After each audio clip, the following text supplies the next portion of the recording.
Why hello there you handsome people of the internet, my name is Cinemax and welcome to the second edition of the official Cheshire Cat Studios podcast. Now, as some of you dearies may remember, a whole bunch of yonks ago, me and a couple of my e-buddies from CCS got together and produced a roundtable review of some lousy Mortal Kombat web series that, to tell you the truth, I'm pretty sure most people had already stopped giving a shit about even back then. Even so, due to the irresistible charm of all the hosts involved, and the project's unique visual style, the podcast proved itself to be quite popular and even received praise from some of the harshest critics of the net. And so, since we're all restless men of action who understand the importance of timely content to maintain a stable audience, we had decided to strike while the iron is hot, so to say, and go on a 9-month-long hiatus with only a few feeble sporadic attempts to salvage the project in between.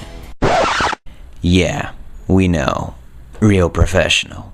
Do not fret, however, my friends, because luckily for you, we're not the type of people to throw our hands into the air after the first failure and rest on our laurels for the rest of eternity. And in order to prove this to you, we've beneficially spent all this time trying to improve every aspect of our show. First, we hired an aspiring young artist who goes by the name of Inverted Mind to draw animated avatars of ourselves to better convey the sheer madness that's happening during our recording sessions. Not really, of course, we're just trying to ripoffspill.com. Next, we altered our podcast format to trim down all the unnecessary drivel and turn our show into a much more pleasant and intelligible experience for you people to enjoy.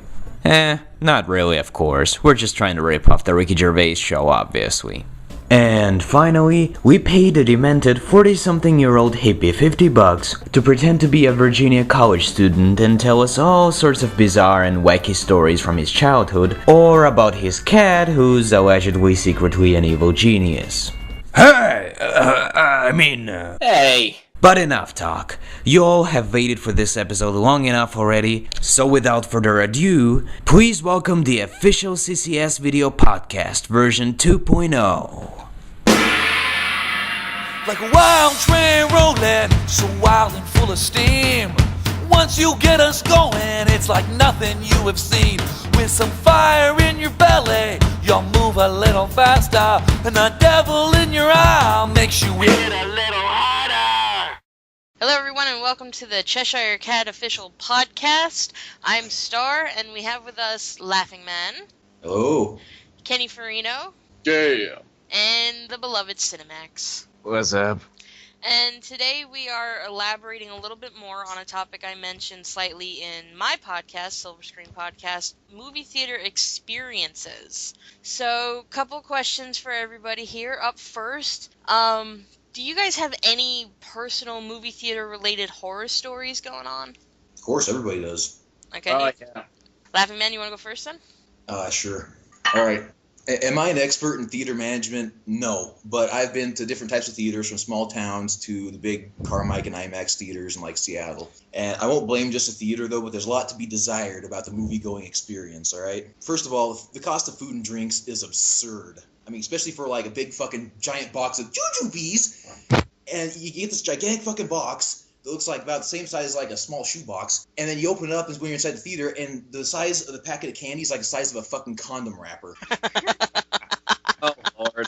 All right, and now getting to your seat is another fucking adventure, because walking through the rows of seats, you navigate around like sticky puddles of spilled pop from the previous showings, like you're trying to traverse a minefield wearing clown shoes. So you finally manage to keep your shoes clean, only to finally sit your ass in a seat and feel something seeping into your right butt cheek. I mean, it's very, very classy. This has happened to you? You sat on like a wet seat?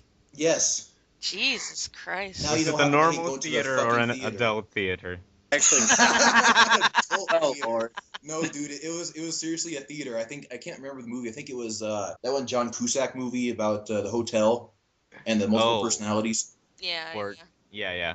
Yeah, that was it. I actually got stuck to the floor. No, I didn't get stuck to the floor, but I waited till everyone fucking left that theater before I got out of my seat, because I had this big old like fucking pot stain all over the side of my ass. No, I did. I got stuck to the floor. Okay, Oh, your turn, do man. tell. And go. No, I haven't had like any, big significant scary horror stories like Laughing Man has, where he's gotten like wet shit on his seats. But I've just had many little irritating things happen to me. Like, yeah, when I was a little kid, I got stuck to the floor because of all the sticky shit that was there. So my parents had to literally like pry my shoes off of the ground just to like get me anywhere. And then, of course, I took my girlfriend Heather to the Nightmare on Elm Street movie. And, rated R, like guts and blood flying everywhere, that kind of thing you'd expect. All of a sudden, though, we hear this young child start to cry, and this, like, very young couple just, like, start, getting all pissed off and angry. Brr! So, this young couple takes this little baby kid into a fucking Freddy Krueger movie, and they're just stomping. That makes sense. They're just stomping down the aisle. Naturally. This kid, like, freaking the hell out. They're pissed off as hell that they won't get to finish seeing the movie. Of course, very dumb on their parts. And then, of course, yeah, the candy experience. The jujubes costing, like, $20. I know, the prices really are ridiculous. They should at least be half of what they are, easy. Yeah, so I agree with Laughing Man. It cost me $20 just to get a small popcorn, a drink, and some candy. Like, so what my parents do a lot of the time is they usually go to, like, the store across the street and just buy candy and, like, just sneak it in their purse. Yeah, yeah. Yes, My that's what my The girlfriend always smartest thing did. to do. Yeah, that's what my family would do too. We'd go to the dollar store, get little dollar bags of candy, put it in my mom's big ass purse, and or do one up and get like Burger King or something. Oh, Seriously, God. I mean, the cost of the damn candy is almost enough that the most masculine guy ever would probably like bring his own purse full of candy and suffer the ridicule just to save like $50 on candy. Yeah. No, like, the ridiculous part is that it was me, my dad, my sister, my brother, and 3 cousins. So I think like 7 of us who were going to see The Sitter. And instead of going through like the candy line in the store, in the theater, what we did was go to like the Publix across the street. And like basically we each got like either chips or candy and a drink, and all 7 of us cost $20-something. All 7 of us. That would have cost like $50 or $60 candy wise had we been Wow. theaters. God damn. All right, it's Max's turn. Yeah. Yep. Yeah, sadly I don't have that much horror stories related to the theaters, because when it comes to movies, games, books, and pretty much everything else I enjoy, I prefer to do it home, alone, without any distractions. But when I was younger, I used to hit the cinemas quite a lot, and I do remember one particularly bad day when I went to see, what was it? I think it was Harry Potter 5. And, well, I wasn't the only male in the theater, but there was a lot of girls. Teenage girls, like the ones that watch the Twilight movies. And it was impossible to watch the movie because every time a main character would appear, it was like a rock concert. They just scream. Exactly. And the worst part, I didn't read the book, and those bitches just kept spoiling the entire movie. It's like a character shows up, who was it? That guy who's Harry's godfather. What's his name? Chris Black. Yeah, exactly. And like the moment he appeared on screen, one of the girls says like, "Oh, do you know he's gonna die at the end?" Wow. I hate what a those bitch. people. Nice. Yeah. And I'm going, "Thanks, bitch. I might as well just go home right now." Wait, did you actually yell that? Please tell me you yelled that. Well, not the bitch part, but it was something like, "Thank you. Thank you." I would throw my like $10 thing of pop at her. Wham! Bitch! I don't have Would have anything. been worth the $10. I just can't picture Cinemax inside a theater in a sea of mentally handicapped jailbait. That's like hell. I definitely feel Laughing Man takes the cake with as far as worst movie experience, because I'm kind of more like Kenny and Max. It's just been little moments. The most recent one I can recall actually is it's a little funny. My mom, my brother, and I went to see the Green Lantern movie, and of course we got Oh, happy you because poor it was thing. like, I liked it. It could have been better, but I liked it. Anyway, it was like empty theater, which was awesome. That's always awesome, having the whole thing to yourself. Oh, yeah. And then of course these 2 shit ass little like 15-year-olds, 14-year-olds came in, and they're just being little fuckers. They're being very loud and distracting, and I think they threw candy or popcorn or something, and it got to the point my brother was just so fucking annoyed and pissed off that he got up, and my brother's a little intimidating. He's like 6 foot, he's like 2 to 250, and he goes over to the kids. He goes over to the kids and just hovers over them and goes, "Stop it!" Oh, Jesus. And the kids were just like, well, facial expressions cannot be recorded on audio, but you get the point. The kids were like, kind of, what the fuck just happened? I'm scared. And my brother just very angrily walked back to the seats, and we watched the movie. But the kids were quiet the rest of the time. By the way, Moving on. Oh. No, I had a question. Okay, go ahead. Have you guys ever tried midnight screenings? No. No? I don't want to bother with not really. I don't like the crowd. I don't want to wait in line. I don't have to be at a film for its opening day. I don't mind giving it a couple of days or weeks for the crowd to die down so I can enjoy a nice, quieter, uncramped theater. No. You see, the thing is, it's a pity we don't have Will be masked with us, because I believe he mentioned how he went to see those, good old Disney films at midnight screenings, and the audience was respectable. They left when it was appropriate. They cheered up when it was appropriate, but at other times when it was like a dramatic moment in Mulan or something, they stayed quiet, just like the audience should. So yeah, I was wondering whether it was he was just lucky, or if it's like a common experience at midnight screenings. Maybe British people are just more polite than American audiences. Probably. Yeah. Probably. Yeah. They're all sirs, sitting there with tea and monocles. Yeah. I say, George, this is a very cheerio, excellent movie. Be quiet. I say, I'm very cross with you right now. I say, Betty, won't you give me a blowjob during the movie? I say. No, we're going way off topic here. Let's get back on. Go, Yeah. Kenny. So, next question then. What do you guys think of the quote-unquote bullshit gimmicks that are coming to theaters? Of course, there's this 3D. I mentioned in my podcast the D-Box experience where the chairs moving around. I'm trying to think what else they've done in the past. But overall, what do you guys feel about that? And is it enhancing film? Is it de-hancing film? I think Laughing Man's Laugh pretty much said everything that needed to be said about it. As we tried to say in the 3D podcast before that just sort of fell into oblivion. 3D, used to be something neat because it would just help, it just gave the movie a different level of, it just gave it a different feel, different level of experience. And if done right, 3D could be really neat. But everything is just turning into Gimmicksville these days. So it's just, why bother seeing fucking Beauty and the Beast in 3D? Like, Heather and I tried to see Beauty and the Beast recently because it was re-released. And, we tried to find movie theaters that weren't playing it in 3D. None of them were. It was just all in 3D. Otherwise, you go out and buy the fucking DVD. Yeah, I think that's the better alternative. So when I think it's The Little Mermaid that's coming out next. I think that'll just be a DVD buy. Max, what's your opinion?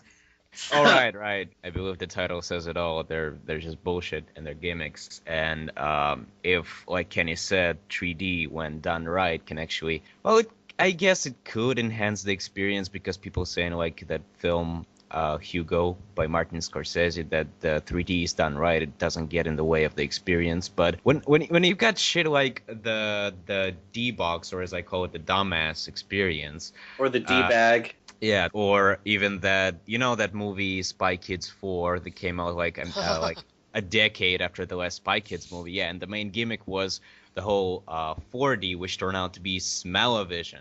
Seriously? Yeah, but I do remember reading somewhere that one of the gimmicks that the director Robert Rodriguez wanted to install is in some certain theaters, you could actually smell what was going on in the film. So if you're watching Austin Powers and Fat Bastard comes on the screen. Please no. Please no. I'm ready to smell stale KFC and Doritos. I'm out. No, it's... So I guess we sort of prattled on about 3D enough, but what about other quote unquote innovative movie experiences like the D-Box, or just things that they could absurdly start making in the next couple years, interactive cutscene movies? We were talking about the choose your own adventure type thing, right? Anybody want to start in on that? Well, like I said in my show, I did experience that. I mean, it was years ago and the memory is vague, but I mean, at the time, I think I thought this was kind of fun and different. You know, you kind of feel like you're in control of the film, which was a little fun, because how many times do you watch a movie and you're like, no, no. Yeah, but the thing is, like me and Wafman discussed in the forums of Cheshire Cat Studios, which you have, must visit right now. Which they are to watch this. Yeah, this kind of stuff, the choose your own adventure, could become pretty problematic because, first of all, in order for such a system to be successful, you gotta start making films based around the whole gimmick, because otherwise you're gonna have, like I mentioned, you're watching Inception and there's like only one right option throughout the entire film, and that's just bullshit.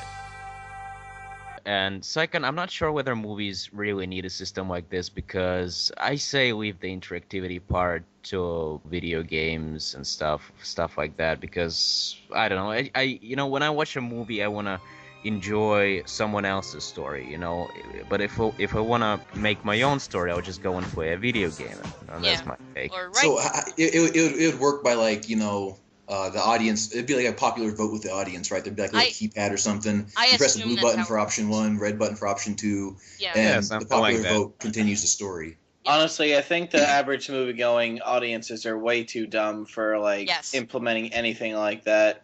They just go, here's the blue button. The biggest pain in the ass for any normal moviegoer, intelligent or not. Should I just quote this entire thing I wrote? Okay. Yeah, go ahead. Go ahead, it's fine. All right, so.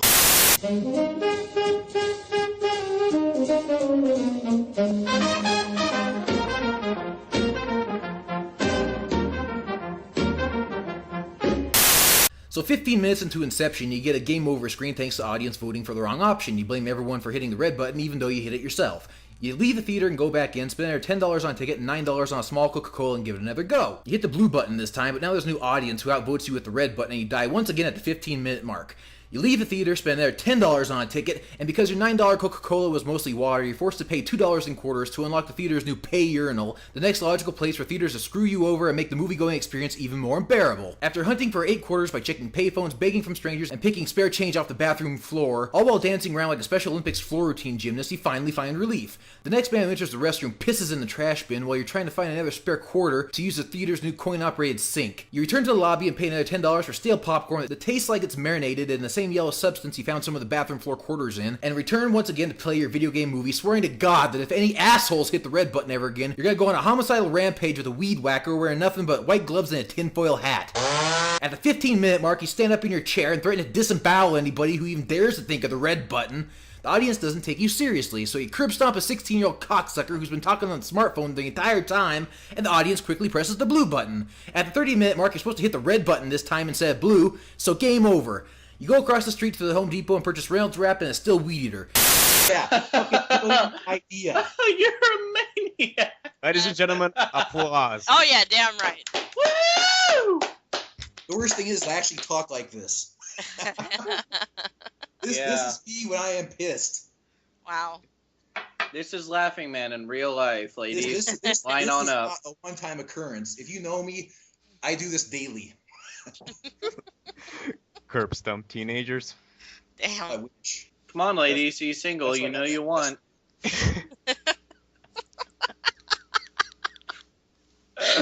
Never You know you piss want Laughing Man. off Laughing Man. Oh God, that was priceless.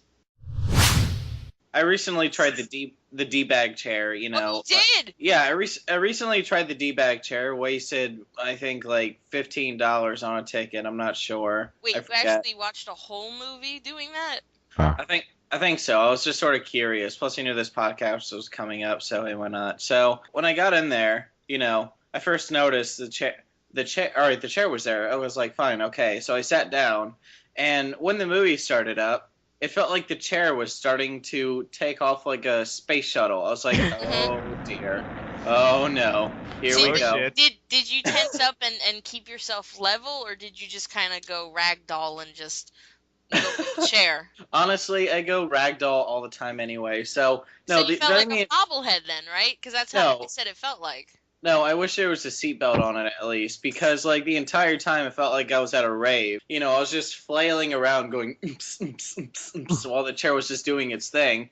It felt like I was being barraged from all sides by kids who were bored and just felt like kicking the fucking chair. Thank you. So eventually what happened, I think it was like the 15 or 20-minute mark of the movie, you know, eventually I couldn't take it anymore, you know. You can't. I had the What? No, I had the very bad decision of also like buying a small popcorn and a drink. But In your that pants aside, while the chair is vibrating and it erupted like a freaking Mentos and Diet Coke experiment.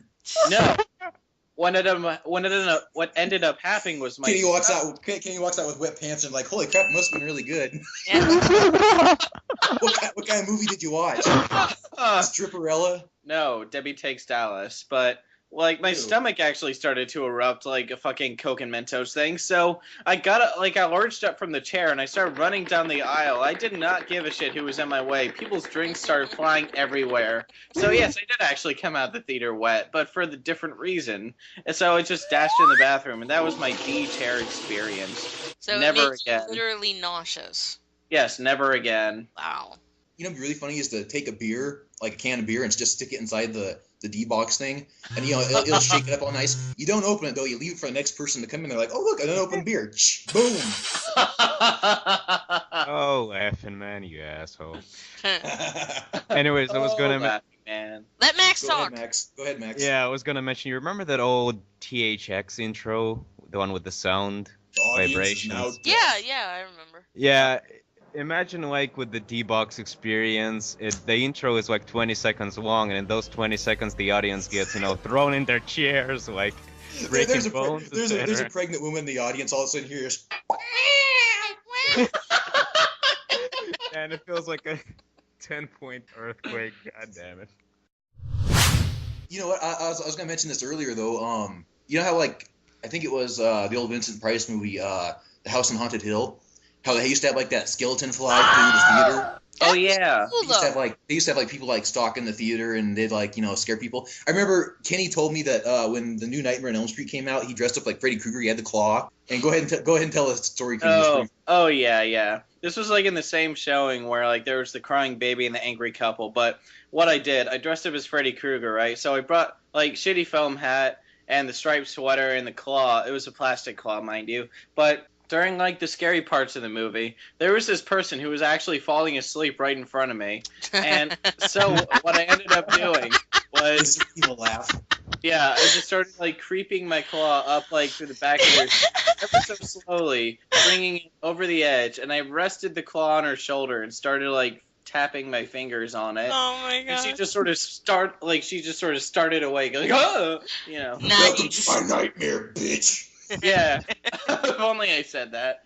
But she probably thought it was part of the movie, though. Yeah, but see, something like that would be kind of fun, you know, like if you're watching like Friday the 13th or something, all of a sudden this guy dressed up, a convincing guy dressed up as Jason or something, walks down the aisle and kind of stops and kind of creeps behind somebody and like raises up the machetes, and everyone else behind him's all laughing and stuff, and the person finally turns around and they see this freaking hockey mask and machete. That'd be awesome. I always thought that was fun. I remember when I think it was X-Men 2 came out. It was way after the fact. But Oh God! Don't tell me someone dressed up like Wolverine and started like no. plastic clawing people. No. That's not the idea I wanted to do. Again, I thought about this way after the fact. Maybe it was like X-Men 3 and someone dressed up as Juggernaut. It's like, I'm the Juggernaut, bitch! Nobody dressing up. Shut the fuck up. Let, Fuck. let the woman tell her story. Thank you. So the idea I wish I could have thought of when the movie was still in theaters is take like 12, 15 of my friends and me. We go see the film. We all scatter throughout the theater. And then at the end part, when Xavier's looking for the mutants, and in the movie all the mutants are grabbing their heads in ultimate pain, I thought it'd be hysterical if me and my friends would start doing that, and we keep doing it until he starts looking for the humans in the Oh, dear God. If only there was... And when Storm is like electrocuting people, you can sit behind someone with a taser. Yeah, You go to jail though, but it'd be so fucking priceless. the next question was, how do you fix cinemas? Which Well, for one, ban children. Ban all children. that's you not know. Yeah, that's gonna be good for a good Disney movie. At least babies. At least the ones who like cry and freak the fuck out. The ones who Even can't though fucking even understand the movie shouldn't be going to the movie. Well, my mom, because I used to ask my mom, what would you do when I'd start crying? Because, you're 1, 2, you take the kid to the film. My mom said if I wasn't able to shut up, they'd get up and leave.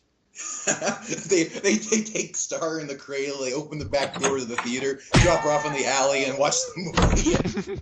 just let Johnny the hobo take care of her for 40 minutes.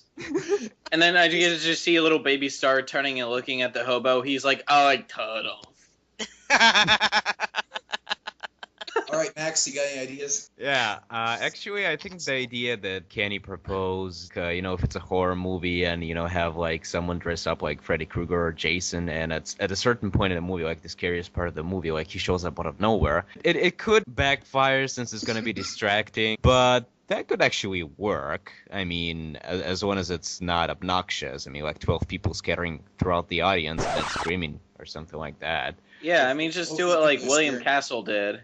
What director William Castle used to do during the 50s or 60s was in his movies, like House on Haunted Hill or The Tingler, he would always have these like fun and fantastical gimmicks that would go on during the time. Like in House on Haunted Hill, as one of you brought up earlier, like the skeleton like flying through the audience. And in the movie The Tingler, there was actually this one part where the screen was just completely black. They just had like the character saying, "Stop, everyone in this movie theater, the Tingler's loose, watch out!" And then they'd have this like little Tingler creature come out from like the seats for some people or everyone, and like have this set person like run the fuck away screaming, "Wah!" Nice. So William Castle had the right idea. Make like the theater into a sort of like a amusement park or what have you. I mean, hey, why not? Yeah. Yeah, but you know what has to change first and foremost? What's that? The audience. Yes. Yeah, good luck with that one. You know what I want to see? I want to see ushers again. Ushers. I want to see these big, tall, bouncing-looking motherfuckers wearing big red jackets and those little round monkey hats. And I want to stand in the back of the theater with a 12-inch steel shaft and Magnum flashlight who will pounce like a jungle cat on the minute he hears a ringtone or he sees the pale light of a smartphone. And he'll grab the motherfucker by the scruff of his neck and throw his ass out in the parking lot. Yeah! I will pay to see that before paying to see the actual movie itself. Wow. I will pay $10 to see that. And you know what? I don't want like a police state in the theater or anything, but I'd rather just get rid of these assholes who ruin the movie experience because they think they need to tweet. Yeah, or the people who think they're so funny and like do Mystery Science Theater 3000 type Yeah. People, that guy with like the glasses the entire fucking movie, the entire time. I mean, I was watching the Silent Hill movie, which I do like, especially the first half. And all I fucking heard was, that's stupid, that's fake, and I'm like, shut the fuck up. That's Pyramid Head. Don't go dissing my fucking Pyramid Head. Yeah, just have Laughing Man's ushers come in and beat the shit out of him with their giant flashlights. There you go. I will be in the balcony with a laser pointer. Being like, him. Laughing Man. Business opportunity for you, man. I would do it. It'd be so fucking fun. Just the minute you hear is Like, go over and just beat the shit out of the guy, throw him out in the parking lot, and be like, anybody else? Yeah, but anyway, we've talked about everything that we needed to really, talk about. So let's wrap this shit up.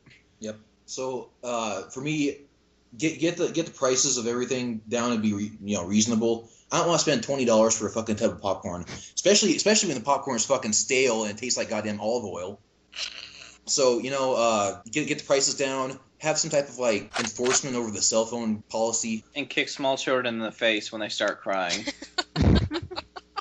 Yeah, I say hire the bouncers that you mentioned because you hire those guys, you've got all the problems away. You've got I agree. The people will stop talking, they'll stop using their cell phones because otherwise, just imagine like the kind of muscle you'd see in Indiana Jones, Oh god, like the giant Nazi in Raiders of the Lost Ark. I'm with basically a lot of you. I think prices should come down. I do think every theater should have stadium seating. I think that's a brilliant idea. All the armrests should be able to come up. And I just thought of something, though. The only way to probably fully enjoy the film while still going out, maybe, slightly, drive-in theater. Fuck yes. I mean, there are plenty of those around the Richmond, Virginia area. Like, lots and lots of drive-in theaters. And those are a good time. You can chill out in your car, chill out with some friends. Yeah. And if you have if you're not in a convertible, then you can be as loud as you want because no one will hear you and you can still hear the movie. Yeah, the only complaint I had about that, because I've only done the experience one time, was the film quality wasn't that good at my experience. I'm not sure if it's like that everywhere, but I still enjoyed it. You know, I really think there should be more of them. In fact, back in New York, there was only one drive-in theater near where I lived, and I shit you not, they tore it down just to build a regular theater. That fucking blows. Yes, I was really pissed. Oh, And I'm wow. just like, You know what'd be really cool? Is like if you're making out in the back seat and you look in the back rearview mirror and there's people wearing like 3D glasses and eating popcorn and it looks like they're watching you. I'd be like, yeah!